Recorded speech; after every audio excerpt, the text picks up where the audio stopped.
আসন্ন নির্বাচনে জয়ী হলে সন্ত্রাস, মাদক, চাঁদাবাজি সহ সব ধরনের নাগরিক সমস্যা সমাধানের আশ্বাস দিয়েছেন ঢাকা ১৩ আসনের বিএনপির প্রার্থী ববি হাজ্জাজ।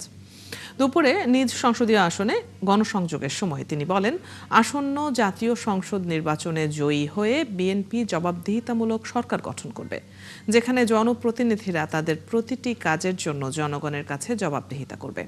এছাড়া বিজয়ী হয়ে শিক্ষাক্ষেত্রে আমূল পরিবর্তনের আশ্বাসও দেন তিনি।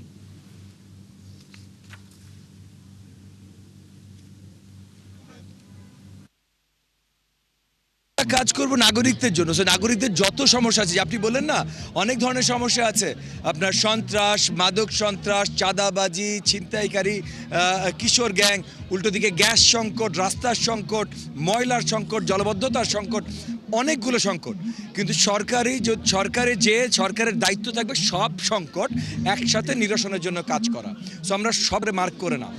আর আমরা সবচেয়ে বড় যেটা করতে চাই সেটা হলো সরকারকে জনগণের হাতে তুলে দিতে চাই, জবাবদিহি সরকার করতে চাই।